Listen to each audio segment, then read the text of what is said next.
हमारे खास कार्यक्रम में और मैं हूं आपके साथ दिव्या तिवारी। आज भाई दूज का पावन पर्व है और इस मौके पर सबसे पहले आप सभी दर्शकों को भाई दूज की ढेर सारी शुभकामनाएं।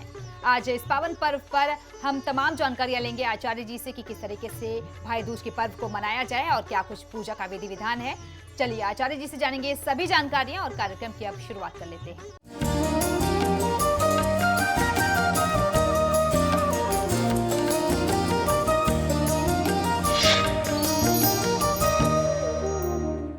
तो स्टूडियो में साथ देने के लिए मौजूद हैं विश्वविख्यात ज्योतिषाचार्य और वास्तु शास्त्री पंडित वैभवनाथ शर्मा जी। आचार्य जी, आपका हार्दिक स्वागत है। जी नमस्कार। तो चलिए कार्यक्रम की शुरुआत करते हैं और सबसे पहले आचार्य जी से जान लेते हैं कि इस पूरे सप्ताह में कौन कौन सी मुख्य तिथियां पड़ने वाली हैं। जी बिल्कुल, आगामी सप्ताह 25 अक्टूबर से लेकर के 1 नवंबर के मध्य कौन कौन सी विशेष तिथियां पड़ने वाली हैं, आइए मैं इसकी जानकारी देता हूं। 27 अक्टूबर सोमवार के दिन कार्तिक मास के शुक्ल पक्ष की चतुर्थी होगी और इस चतुर्थी से 4 दिवसीय छठ पर्व जो है वह नहाय खाए के साथ आरंभ हो जाएगा। और 29 अक्टूबर बुधवार को षष्ठी तिथि में सांध्य अर्घ पड़ेगा, जिसे हम छठ व्रत के नाम से जानते हैं। ये तिथि बहुत महत्वपूर्ण होती है। 31 अक्टूबर को शुक्रवार के दिन गोपाष्टमी मनाई जाएगी और 1 नवंबर शनिवार के दिन अक्षय नवमी, जिसे हम आंवला नवमी के नाम से बहुत ज़्यादा जानते हैं, और इस तिथि का भी महात्मा उसी प्रकार से है जितना अक्षय तृतीया को होता है। तो इस प्रकार से ये आगामी सप्ताह की कुछ विशेष और प्रमुख तिथियां हैं। ये थी वो सारी तिथियां जो कि इस सप्ताह में पड़ने वाली हैं। आज भाई दूज का पर्व है। कल हमने आपको कार्यक्रम में बताया था कि भाई अपनी बहनों को राशियों के मुताबिक क्या गिफ्ट दें। आचार्य जी, आज आप हमारे दर्शकों को सबसे पहले ये बताइए कि इस त्योहार का महत्व क्या है। जी, भाई की आयुष्य की कामना का पर्व होता है भाई दूज। कार्तिक मास में शुक्ल पक्ष की द्वितीया या दूज को यमराज का पूजन किया जाता है, अतः इसे यम द्वितीया भी कहते हैं। इस पर्व का प्रमुख लक्ष्य भाई और बहन के पावन संबंध तथा प्रेम भाव की स्थापना करना है। इस दिन बहनें बेरी पूजन करती हैं और भाइयों को तिलक लगाती हैं और यम से अपने भाइयों की दीर्घायु और अच्छे स्वास्थ्य की कामना तथा प्रार्थना करती हैं। इस दिन व्यापारी जो होते हैं, व्यापारी बंधु मांस पत्रादि का पूजन भी करते हैं, अतः इसे कलमदान पूजा भी कहा जाता है। एक पौराणिक धार्मिक कथा के अनुसार भगवान सूर्य नारायण की पुत्री का नाम यमुना है, जिसे हम यमुना नदी के नाम से जानते हैं, यमुना देवी। यमुना अपने भाई यमराज से बहुत स्नेह और प्रेम करती हैं तथा अपने घर पर आने का निमंत्रण अपने भाई यम को दिया करती थी, किंतु व्यस्तता के कारण वह उनके घर नहीं जा पाया करते थे। अपने बहन का आमंत्रण जो है वह स्वीकार नहीं कर पाते थे। एक दिन यमुना जी ने उन्हें भोजन का निमंत्रण दिया और उन्हें वचनबद्ध कर लिया कि जब यमराज यमुना जी के यहाँ पहुंचे तो बहन ने भाई का अभिनंदन किया और भोजन कराया और वर मांग लिया कि इस तिथि में, वो जो तिथि थी वह यम द्वितीया की तिथि थी, उन्होंने वर मांग लिया कि इस तिथि में जो भी भाई अपनी बहन के घर जाकर के भोजन करेगा, बहन के हाथों से बना हुआ अन्न ग्रहण करेगा और बहन उनका आदर और सत्कार करेगी, मस्तक पर उनके तिलक चंदन लगाएगी यानी टीका लगाएगी, तो उसे यम का भय अर्थात तुम्हारा भय नहीं होगा। तब से ऐसी मान्यता बन गई और भाई जो है अपने बहनों के घर अवश्य जाते हैं और इस तिथि पर स्नेह के पर्व को और मजबूत करते हैं, स्नेह के संबंध को और ज्यादा प्रगाढ़ करते हैं। चलिए, तो ये तो हमने जाना इसका महत्व क्या है। आचार्य जी, आज ये बताइए कि पूजा का विधि विधान क्या है।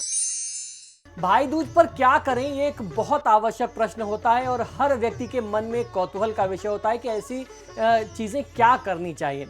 तो आइए मैं आपको जानकारी देता हूं। भाई दूज की तिथि में यमराज तथा यमुना का पूजन करने का भी विधान हमारे धर्मशास्त्रों में मिलता है।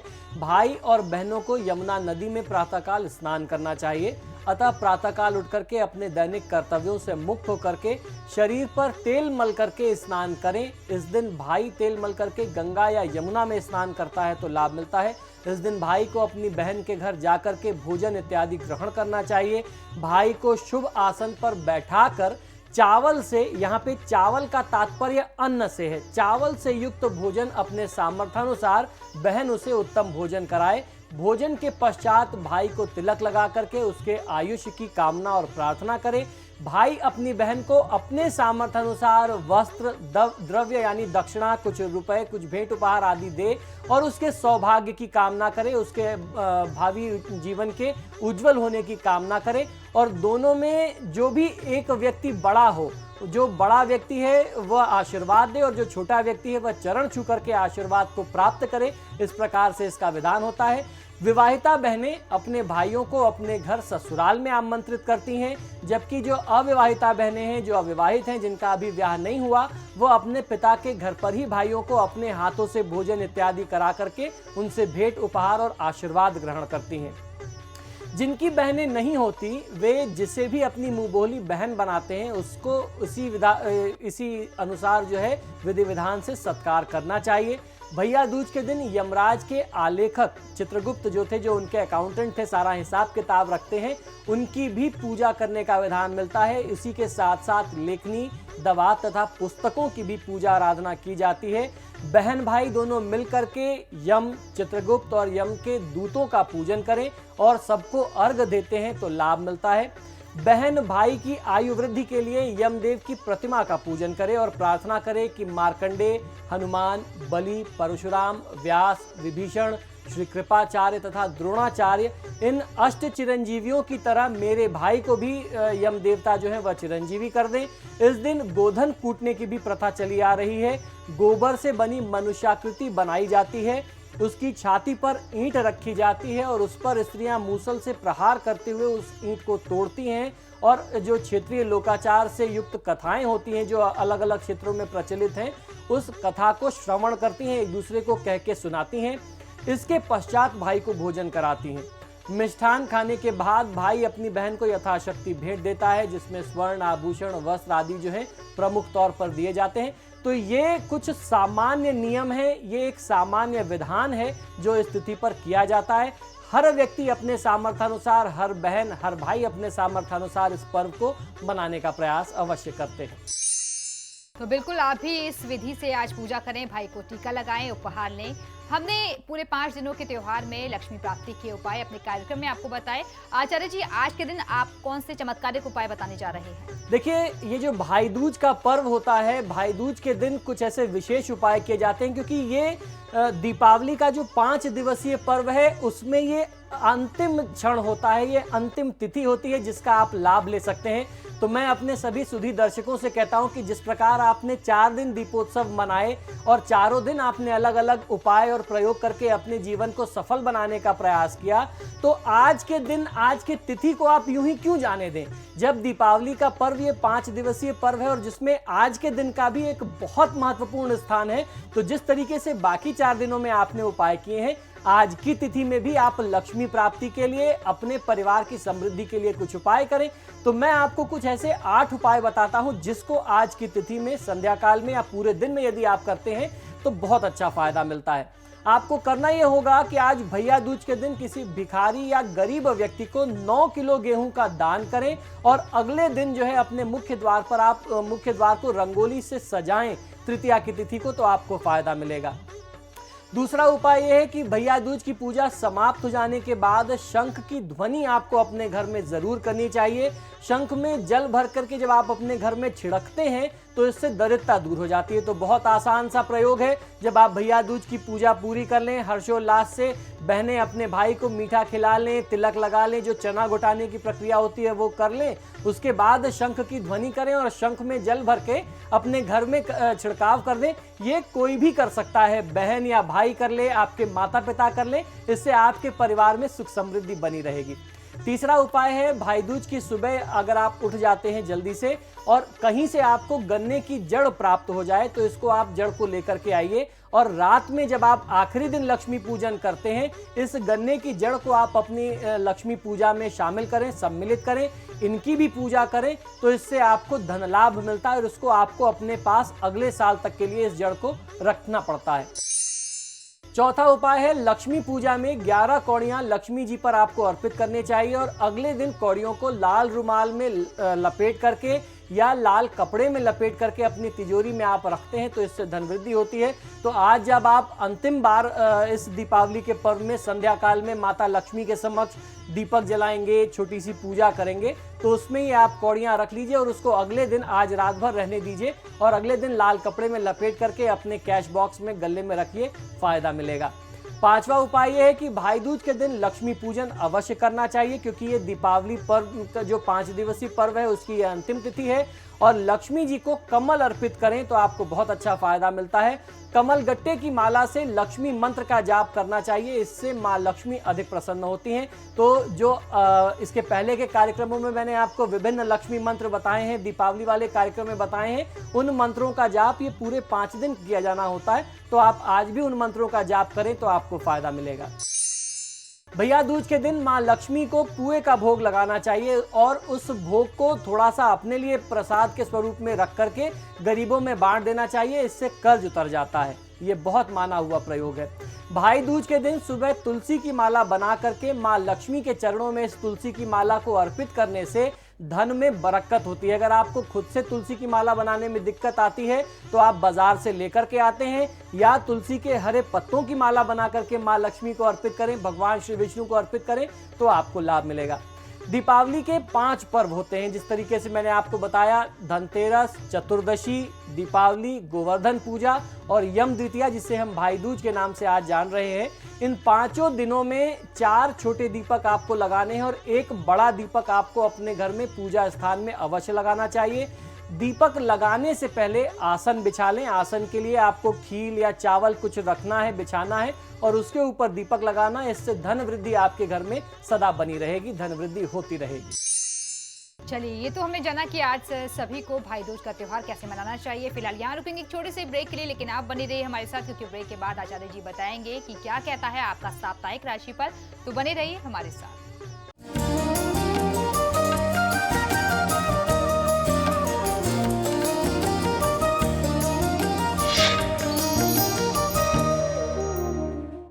और ब्रेक के बाद एक बार फिर से आपका स्वागत है। चलिए आप जान लेते हैं कि आपका साप्ताहिक राशिफल क्या कह रहा है। सबसे पहले जान लेते हैं मेष राशि वाले जातकों के बारे में। मेष राशि वाले जातक लोगों के लिए आप आगामी सप्ताह जो वो अत्यधिक चिंता और भावनाओं के कारण शारीरिक और मानसिक रूप से आपको व्यग्रता और अस्वस्थता का अनुभव करा सकता है। सहकर्मियों से वाद विवाद तथा संघर्ष संभावित है। कोर्ट कचहरी के मामलों में सावधानी रखने की आवश्यकता है। वाणी और व्यवहार में संयम रखना आपके लिए बेहद आवश्यक होगा। आय की अपेक्षा खर्च अधिक होगा। गलतफहमी पैदा ना हो आपसी संबंधों में, इस बात का आपको ध्यान रखना चाहिए। इस आगामी सप्ताह को शुभ बनाने के लिए 108 बार गायत्री मंत्र का जाप आप नित्य प्रति करते रहें, आपको फायदा मिलेगा। और ध्यान रखना, इस पूरे हफ्ते में आप काले रंग के वस्त्रों के प्रयोग से जितना स्वयं को बचा सकें आपके लिए उतना हितकारी होगा। चलिए अब देख लेते हैं वृषभ राशि वाले जातकों की साप्ताहिक राशि क्या कह रही है। वृषभ राशि वाले जातक लोगों के लिए इस सप्ताह हर एक विषय के नकारात्मक पहलुओं का अनुभव आप कर सकेंगे। थकान और आलस के कारण स्फूर्ति का अभाव होगा। मन में गहरी चिंताएं आपको लगातार सताए करेंगी। नौकरी व्यवसाय में अवरोध खड़े हो सकते हैं। उच्च पदाधिकारियों के साथ वाद विवाद में न पड़ने की सलाह दी जाती है। संतान के संबंधों में आपको चिंता मिल सकती है। इस सप्ताह में मां अन्नपूर्णा की पूजा आराधना सुख व सफलतादायी होगी। अन्नपूर्णा स्तोत्र का आपको पाठ करना चाहिए। कोई व्यक्ति आपके पास आपकी सहायता मांगने आए तो उसे यथासंभव सहायता देनी चाहिए, मना नहीं करना चाहिए। चलिए बारी है मिथुन राशि की, देख लेते हैं क्या कह रहा है मिथुन राशि वाले जातकों के लिए उनका साप्ताहिक राशिफल। मिथुन राशि वाले जातक लोगों के लिए खासतौर पर विद्यार्थी वर्ग यानी छात्र वर्ग के लिए मध्यम समय कहा जा सकता है। जमीन जायदाद से संबंधित दस्तावेज पूर्ण करने के लिए ये समय बिल्कुल भी उचित नहीं है, अनुकूल नहीं है। मानसिक अस्वस्थता और बेचैनी रहेगी। सप्ताह के अंतिम 2 दिन आपके लिए अच्छे होंगे। सभी दिन बुरे नहीं होते, ऐसा आपको अंतिम 2 दिनों में अनुभव हो जाएगा। शुरुआत के 4-5 दिनों में जो नुकसान हुआ होगा उसकी क्षति पूर्ति आप कर लेंगे। परोपकार के कार्यों से आपको मानसिक संतोष और खुशी प्राप्त होगी। भगवान श्री कृष्ण की पूजा से इस हफ्ते में बहुत अच्छा फायदा लिया जा सकता है। ओम क्लीं कृष्णाय नमः मंत्र का नियमित आप जाप करते रहिए। बहुत ज्यादा विचलित नहीं होने की आपको आवश्यकता है। अब बारी है कर्क राशि की, देख लेते हैं क्या कह रहे हैं कर्क राशि वाले जातकों के लिए उनके साप्ताहिक सितारे। कर्क राशि वाले जातक लोगों के लिए इस सप्ताह आप संयम रख करके काम करें। मन में कुछ तनाव और चंचलता की स्थिति रह सकती है। इस सप्ताह आपके व्यवहार से कुछ लोग आपको स्वार्थी समझ सकते हैं। हालांकि उनकी बातें जो है वो सिरे से गलत हैं। वो क्या सोचते हैं आपके बारे में, इसमें आपको बहुत सोचने की आवश्यकता नहीं है। आप अपने काम से काम रखिए। जो आपको ठीक लगता है वो आपको करना चाहिए। आप भी उन लोगों को अपने पक्ष में करने के लिए कुछ प्रयास करें तो आपके लिए अच्छा रहेगा। अपनी व्यवहारिकता के कारण आप अपने करियर और मैनेजमेंट के मामलों में बहुत सफल होंगे। इस सप्ताह भगवान शिव की आराधना करें तो आपको बहुत अच्छा फायदा मिल सकता है। आपको ध्यान ये रखना है कि कोई ऐसा आप कृत्य न करें, कोई व्यवहार न करें जिससे किसी के हृदय को, किसी की भावना को ठेस पहुंचे। अब देख लेते हैं सिंह राशि वाले अपने पूरे सप्ताह को अच्छा बनाने के लिए क्या करें। सिंह राशि वाले जातक लोगों के लिए समय के साथ साथ आपकी जीवन शैली में भी परिवर्तन दृष्टिगोचर होगा। काफी समय में जिन सूचनाओं का आपको इंतजार था पुराने समय से, वे जल्दी ही आपको प्राप्त होने वाली हैं। अब नए लोगों को रोजगार व रोजी के अवसर उपलब्ध होंगे। नए लोगों से भेंट और मुलाकात होगी जिससे आपके लिए विकास के मार्ग और प्रशस्त होंगे। बैंक में आपके कर्ज के प्रस्ताव को मंजूरी मिल सकती है, यानी आपका लोन सैंक्शन हो सकता है। महिलाएं अनुशासन व समय का विशेष ध्यान रखें। साहित्य कला के क्षेत्र से जुड़े लोगों के लिए यह समय ठीक कहा जाएगा। इस सप्ताह आपको सूर्यदेव की साधना करनी चाहिए। आदित्य हृदय स्त्रोत का पाठ करेंगे तो बहुत अच्छा लाभ ले सकते हैं। स्वास्थ्य जनित समस्याओं को बिल्कुल भी आप नजरअंदाज मत करिए, अन्यथा बहुत बड़ी स्वास्थ्य की समस्या, गंभीर रोग से आप ग्रसित हो सकते हैं। चलिए, तो ये तो बात थी सिंह राशि की। अब देख लेते हैं कन्या राशि वालों का साप्ताहिक राशिफल। कन्या राशि वाले जातक लोगों के लिए इस आगामी सप्ताह में आपके आसपास के सारे लोग आपकी बात, आपके व्यवहार से प्रभावित रहेंगे। बेहतर रहेगा कि आप भी बात कहते समय थोड़ा सा विचार कर लें। घर परिवार में स्थिति थोड़ी तनावपूर्ण रह सकती है। जो भी अनबन हो उसे सुलझा लें। धन को लेकर के कुछ अनपेक्षित अवसर आपको जल्द ही मिलने वाले हैं, लेकिन इस पूरे हफ्ते आपको अनावश्यक खर्चों पर अपने नियंत्रण रखना होगा। सप्ताह के अंतिम दिन में आप कुछ आर्थिक तौर पर पाने के लिए कुछ नए प्रयास करते दिखाई दे सकते हैं। इस आगामी सप्ताह में हनुमान जी की पूजा आराधना और बजरंग बाण का पाठ आपके लिए सर्वोत्तम कहा जाएगा। तनाव और दबाव में आकर के बहुत बड़े निर्णय मत करिए। अब देख लेते हैं तुला राशि वालों का साप्ताहिक राशिफल। तुला राशि वाले जातक लोगों के लिए इस सप्ताह आपके और आपके जीवन साथी के मध्य कोई अनबन हो सकती है। ऑफिस में जूनियर्स आपसे नाराज हो सकते हैं, इसलिए सबको मिला जुला करके रखना चाहिए। मेहनत की तुलना में सफलता कम मिलेगी। चिंता, व्याकुलता व भागदौड़ रह सकती है। किसी की मदद करने के लिए हाथ बढ़ाने से पहले आपको विचार करना पड़ेगा। दाम्पत्य जीवन सुखमय रहने वाला है। वाहन का प्रयोग बहुत सावधानी से करिए। घर में सुधार, मरम्मत या घर के लिए कोई बड़ी खरीदारी करने का भी कार्यक्रम आप बना सकते हैं। इस आगामी सप्ताह में भगवान श्री गणेश जी की पूजा आराधना करना, ऋणहर्ता गणपति स्त्रोत का पाठ करना आपके लिए सर्वोत्तम होगा। बिना सोचे समझे जल्दीबाजी में कहीं धन का निवेश मत करिएगा। चलिए, अब देख लेते हैं कैसा रहेगा वृश्चिक राशि वाले जातकों के लिए उनका साप्ताहिक राशिफल। वृश्चिक राशि वाले जातक लोग, इस सप्ताह आप किसी दबाव में या जल्दीबाजी या फिर हड़बड़ाहट के कारण व्यवसाय में गलत निर्णय लेंगे, ऐसी संभावना दिखती है। तो किसी दबाव में या जल्दीबाजी में काम करने से बचना चाहिए। कामकाज में कुछ विलंब भी हो सकता है। आप दुस्साहस अथवा रिस्क लेने से बचें, ऐसी आपको सलाह देता हूं। जमीन जायदाद से संबंधित कार्य में संभल करके आगे बढ़ना चाहिए। वाणी पर नियंत्रण रखना, अपने बर्ताव को संयमित रखना, यह आपके लिए बहुत आवश्यक होगा। परिवार व मित्रों के साथ रोमांच, मनोरंजन, आनंदपूर्ण प्रवृत्ति के लिए आप समय निकाल पाएंगे। इस सप्ताह को शुभ बनाने के लिए हनुमान चालीसा का पाठ कर लेना, हनुमान जी की पूजा आराधना आपके लिए शुभ फलदायी होगी। मांसाहार और मदिरा के साथ साथ मादक पदार्थों के सेवन से आपको सदा दूर रहना चाहिए। अब देख लेते हैं क्या कह रही है धनु राशि वाले जातकों के लिए उनका साप्ताहिक राशि। धनु राशि वाले जातक लोगों के लिए इस सप्ताह आपको अतीत की उलझनों से दूर होकर के वर्तमान के खुशनुमा माहौल में प्रवेश करना होगा। धन की समस्या से मुक्ति मिलेगी। लोगों के बीच अपने महत्व को देख करके आप गौरवान्वित महसूस करेंगे। अतिथि के आगमन पर निराश न होकर के बल्कि उसका जम करके सत्कार करें प्रसन्न मन से। पुराने मित्र जो हैं वह सहयोगी के रूप में नजर आएंगे आपके साथ कंधे से कंधा मिला करके खड़े होंगे। श्री राम रक्षा स्त्रोत का पाठ करना आपके लिए शुभ फलदायी होगा। वाद विवाद करने से बचना चाहिए। चलिए, अब जान लेते हैं मकर राशि वाले जातकों के लिए कैसा रहने वाला है ये आगामी सप्ताह। मकर राशि वाले जातक लोगों के लिए परिवार में आनंद और उत्साह का वातावरण रहेगा। ऑफिस और नौकरी में आय वृद्धि और उसके साथ साथ पदोन्नति के संयोग बनेंगे। माता जी की तरफ से भी लाभ मिलेगा। गृह सजावट का कार्य आप अपने हाथ में ले सकते हैं। ऑफिस में आपके जो सीनियर्स हैं वो आपके काम की सराहना करेंगे। सहकर्मियों का सहयोग मिलेगा। शारीरिक स्वास्थ्य बनाए रखने की आवश्यकता है। भगवान श्री विष्णु की पूजा आराधना करें तो आपको बहुत अच्छी सफलता मिल सकती है। यूं कहें कि मनोवांछित सफलतादायी होगी। किसी भी परिस्थिति में गुरुजनों अथवा अपने वरिष्ठजनों का, आदरणीयों का आप अपमान न करें। अब बारी है कुंभ राशि वालों के लिए। देख लेते हैं कैसा रहेगा उनका साप्ताहिक राशिफल। कुंभ राशि वाले जातक लोगों के लिए इस सप्ताह आप बहुत ज्यादा दुविधाग्रस्त रहेंगे। बड़े निर्णय लेने में असमर्थ हो सकते हैं, किंतु आपको अच्छी तरीके से पता है कि आपको क्या करना आपके लिए उचित है और क्या नहीं। उचित अनुचित का आप ध्यान रखें, लेकिन आप जिस स्थिति में सुख महसूस करते हैं उससे बाहर निकलने की आपकी इच्छा नहीं होगी। आप एक अपने कंफर्ट जोन में रह करके काम करना चाहेंगे। मन पे, मूड पर भारीपन और असंतोष का अनुभव आप कर सकते हैं। इसके बावजूद जोखिम उठाने की प्रवृत्ति बनी रहेगी। कागजी कार्यवाही में, कानूनी मामलों में या रुपए पैसे के मामलों में सही फैसला करने में आपको कुछ असुविधा, कुछ परेशानी आ सकती है। इस आगामी सप्ताह आप लक्ष्मी स्त्रोत का पाठ करें तो बहुत अच्छी सफलता अर्जित की जा सकती है। अपनी जिम्मेदारियों में, कार्य में लापरवाही किसी भी प्रकार की मत करिएगा। अब बारी है आखिरी राशि की। देख लेते हैं कैसा रहेगा मीन राशि वालों के लिए उनका आने वाला सप्ताह।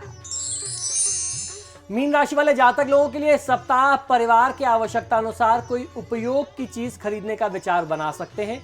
रुके हुए कार्यों, परियोजनाओं को पुनः प्रगति देने हेतु मेहनत करनी पड़ सकती है। स्वास्थ्य संदर्भों की शिथिलता समाप्त हो जाएगी।